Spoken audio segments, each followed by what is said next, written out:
Hi, this is Tabitha and Michelle. We're doing our video for our, I want to call it a skit. It's not a skit, but it's our practice. For me, I'm going to be doing motivational interviewing, specifically focusing on OARS, open-ended questions, affirmations, reflective listening, and summarizing. And Michelle, what's your problem? I have anger issues. Anger issues. All right. Okay, right. Hi, Michelle. How are you doing today? I'm good. I just want to go home. You want to go home? Mm-hmm. So we're here. We got an hour that we're going to be dedicating to. You done drove over here. You showed up.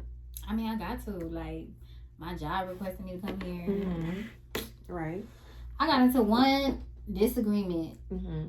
I ain't even put my hands on her yet. Right. But it's a possibility you're going to do it in the future? No, it's my third write-up, so I'm trying to keep my job, but... What happens if you do actually? What will happen if you do touch this lady? What will happen at work? How is this going to affect you at home? How's it going to affect your money? I don't be thinking about that. Like, I get mad, and I just get mad. Like, They take over. Right. Like, who you talking to? Right. That's the problem at that job. They always think they could talk to you any type of way. So would you say like there's a big issue with respect? Is this coming from management or is this coming from your coworkers? Who is it coming? Where would you say this is coming from? I don't know. I feel like I growing up as a little girl, like I always had to defend myself. So when I feel like somebody coming at me, like I ain't doing my job, I just get real mad. You said something very interesting. Growing up, tell me more about that. What kind of experiences did you have growing up that reinforced that you got to stand up for yourself in that way? I was the only girl out of like 4 boys. So like they always wanted to beat up on me. Then my mom single, so she ain't never home, so they always think they the adults. So I just felt like that I was a small kid too, so people would pick on me, and I just had to learn how to get my voice. And when I found my voice, one thing about it, growing up with boys, you learn how to fight. So that's how people stop bothering you. I start fighting. So you feel very protective of yourself. You're able to protect yourself. People may say that that's a negative, and I would probably say that there is some trauma there. But what positives can you pull from that, having to defend yourself? What would you say is some strength that you got from that? I mean, that's how I met my husband. That's how you met your husband? Fighting? You made her fighting? How? It's a crazy story, but he was getting bullied, and I stuck up for him. And that's how we met, and I love that man. Like, that's why I gotta keep my job. I can't put that pressure on him. So that's very interesting. You were standing up for somebody that couldn't stand up for themselves. Yeah. And what did that do for you? To be able to stand up. Have you ever done that before too? Like, when other people have been found to not have the voice that you have, have you found yourself standing up for them? Yeah, I mean, I grew up getting bullied, picked on. So when people get picked on, it's like a pet peeve of mine. I gotta insert myself, and I feel like that's what I was doing at my job too. That's what got me in this situation. It's like, so you were standing up for somebody. Yeah, you were being a protector for somebody. When you put it that way, it sounds so much better. Cause like for me, it's just, don't be talking to her like that. You know what I'm saying? You don't know what this lady been through. But when you say that, and see, I want you to kind of think about that younger version of you, the young Michelle, who needed a protector, and you became that young Michelle's protector, and now you're stepping into that role of protector for people that's not related to you, have no need for you. Right. What does that do for you? Like, how does that make you feel good about yourself? I never thought of it like that, honestly. So I feel like I wouldn't know how to answer it, but you kind of opened up my eyes to see, like, yeah. Right. So, just looking back, little Michelle grew up in a house with 3 boys who was always beating up on you. They were the adult, and you had to defend yourself. Yeah. Right? And then from defending yourself, it gave you a voice. So you went from defending yourself to having a voice that you can stand firmly in now. Right? And then you take this voice and now you use it for other voiceless people. Right? So I see those as positives.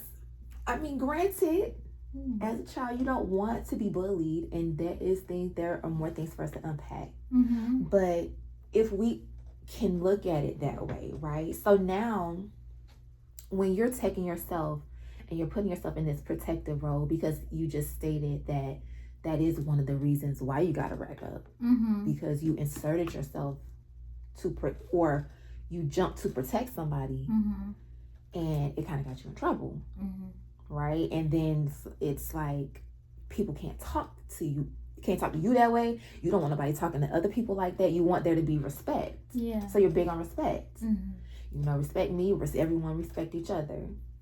But we kind of got our hairs crossed up, right? Because, even in defending your husband, defending these people at work, defending yourself, it's coming at a detriment to yourself, right? So we are on which write-up now? My third write-up. What happens if there's a 4th write-up? Will there be a 4th write-up? I mean, if there is a 4th write-up, I'm gonna lose my job. So you are at a place where you will lose your job. Yeah. And if you lose your job, you mentioned that would negatively impact your marriage. Yeah. How else would it negatively impact you? I mean, I like seeing the kids that I work with.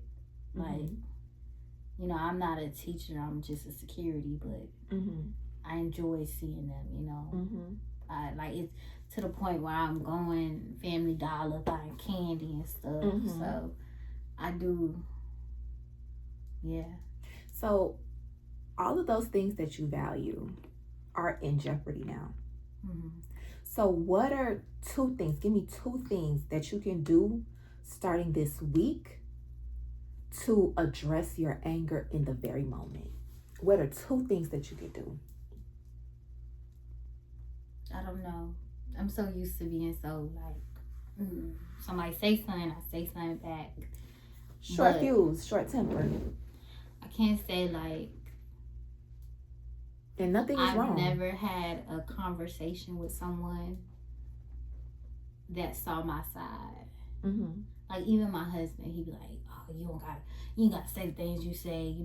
People always scolded me for my reaction, but I feel like you kind of understand. So that's new for me. So when you ask me that, like, I don't know, I've always responded with anger. But what would it feel like? Think about, I want you to check in with your body. Just check in with your body. What would it feel like to be confronted with an issue like that and not respond? I just said something slick to you.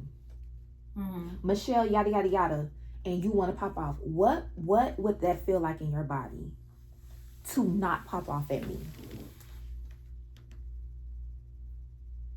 I don't know. I've never experienced that.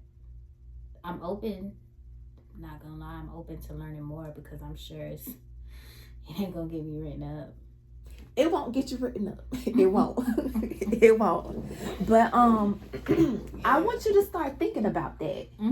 So for our next session, I just want you to sit with that idea, right? what would it feel like in my body for me to be confronted with the situation that would make me angry and not react in the same way? And then if I'm not going to react and go off, what am I going to do? Yeah. Right? That's definitely something I could think about. And so let me give you some old school tricks. Walk away. That's what we tell the kids, right? Walk away. Walk away. That's what you tell the kids. You're the school security guy. You tell them walk away, right? Yep, I be in there trying to stop the fights and stuff. So like, that's really what we be saying. Yeah. See, now so is that ineffective or what? Nah, it just holds me accountable for what I say. So are you gonna be one of those do as I say, not as I do? Do we like them kind of parents? Do we like them kind of leaders? Or we like you to do as I do? Right. So we got through a lot there. That's a lot. Yeah. Childhood, growing up, getting beat on, you finding your voice, and I think these are really strong things. Finding your voice. A lot of people don't ever find their voice. That's crazy. And maybe it might be time for you to use your voice in a different way. When you feeling attacked, is it bringing you, if somebody says something to you that you don't like, is it bringing you back to childhood? Is it bringing you back to those memories of like, this is my brother all over again? Yeah. Is it bringing you back to that? Yeah, definitely. In certain situations, yeah, I could see it. I could feel them. I could, like, even if I, because I'm from Overtown. So when I walk in my neighborhood, from time to time, I see that church that I grew up by. I see that school. I see that bus stop. And I think about how I got jumped there, And it brings back those memories. And then I'm walking mad. So, yeah. I never noticed that would be linked to my anger, you know? And I want you to know that anger is one of our hard downloads as human beings. Happy, sadness, fear, anger. Those are natural human emotions. So to feel that is not wrong. Everyone gets angry at some point. So to feel that is not wrong, right? To feel anger is natural. But what we have to do is get to a place to where we are managing it. To where the anger is not, you heard the saying the tail is wagging the dog. The dog is supposed to be wagging the tail. Your anger is wagging you. Your anger is making the determinations here when you are the adult. Right? Wow. Yeah. Never think about that. I definitely feel like after this session, I got a lot of things to think about. And guess what? We have sessions that we gonna think about it. We gonna talk about it. Right? What's your homework? I have to come up with a way to not respond with anger. That, and I want you to get into your feelings. I want you to get into your body. What would it feel like for me to not react? I'm angry. I'm feeling this very human emotion. I'm angry. The anger is up to here. I'm consumed with it. What would it feel like for me not to react? What would it take for me not to react? Right? So, again, I want to affirm you that anger is normal. It is natural. But it is about how we interact with our anger, how we allow it to manifest in our lives, right? Everything is a drug. It just matters the dosage, how much of it we allow to take over our life, right? And then, I want to give space for little Michelle back then when she was growing up and she needed her brothers to protect her, not to be her aggressors. Yeah. But she didn't have that. Okay, I think I might want to come back. I'm glad. I think we're going to have a lot of success, you know. Mm-hmm. I think we'll be able, because I'm definitely curious to hear what you have to say about your feelings, your feelings of anger, and how you're going to stop them. I'm curious. Yeah. So in session, what do you think is the biggest thing that you're taking away? Sorry. Oh. What is the biggest thing that you feel that you can take away from our session today?